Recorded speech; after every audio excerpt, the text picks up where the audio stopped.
So yeah, I'm Noro, as you've been told, and I'm the president for Nurture the Children, also known as Foundation for Balanced Meal a Day for Children, and I'm also the president for CEO Norel Concept Services. Now, you have not heard of Norel Concept Services. It's actually based in Nigeria, and it's very, very much part of my story because that's where it all started. And let me just take you through how it all started, 5 rules of engagement. So next slide, please. Thank you. Yeah. Okay, now I'll just tell you how I personally, what has helped me. Being focused, number 1, is very important. Even the way I drive, focus.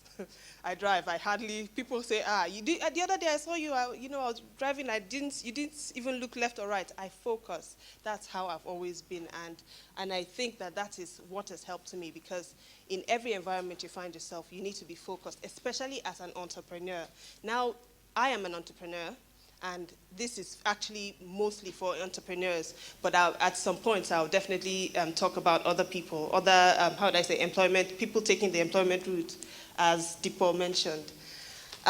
So yeah, and then treasure your little beginnings. If I tell you how I started and how I registered my first company with the installments I paid before I got my company and everything, and how young I started. I started really young. Norel Concept Services, right? It was Norel Concept Services first of all. Then it became Norel Concept Services Limited. What would I call it now? It was an enterprise, and then I upgraded to a limited company. Little beginnings are very important as an entrepreneur. It helps you especially when things get bad. Things will get bad in business. There are times that it gets really rough, and your little beginnings, how you started, would help you start again if need be. And understanding your call. Some people, not all of us are meant to be entrepreneurs, that's the truth. Some people are meant to be employers and employed. If not, but we all need each other. Everybody is useful. Every single one of us. We cannot do without each other. I have employees rather, and I've been under people as well, you understand, but they haven't really embraced education. Even as a female, to go and get you a scholarship story, it's like a waste. You going to look for a scholarship with the government, they feel female education is not necessary, you'll be married, so there's no need. So it's a bit of a struggle, and we're trying more than anything to get, first of all, even the male to go to school, let alone female. So yeah, and we found our motivation. Another thing that motivates children to be in school is hunger.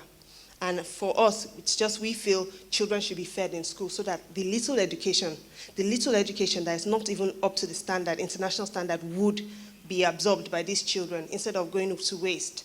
Because some of them go to school, they are hungry. They're actually studying under hunger, and it's just not fair. Because even when you're you're at work, working 9 to 5, by 12 o'clock, you haven't had breakfast. Can you concentrate? But some of these children are put under, they're supposed to write exams, they're supposed to do all of these things under hunger. And do they give their best? They don't give their best at all, because they're just thinking food, food, food. When would they get their next meal? So yeah, and some of these children don't even get meals at all at home. Some of their parents are, for one reason or the other, can't afford to give them meals, So let me, try and be snappy. Yeah, let's go to the next slide. This is how it all started, a competition. Be daring, you have to be daring. That's how it all started here in the UK. I put this charity through a competition, and that's how it all started here.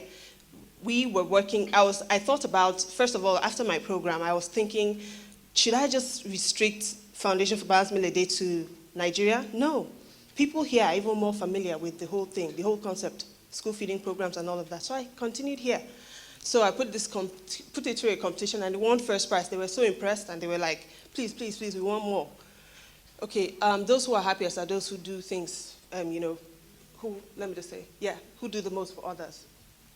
This is something that I found very fulfilling. it gets to a point where you're doing your business, and you're doing so well, but sometimes you need to look at the person next to you. You need to look at people outside yourself. And I think that is where happiness, and that's where peace, and that's where the, fortitude comes from when it comes to business. When you're putting smiles on other people's faces other than yourself.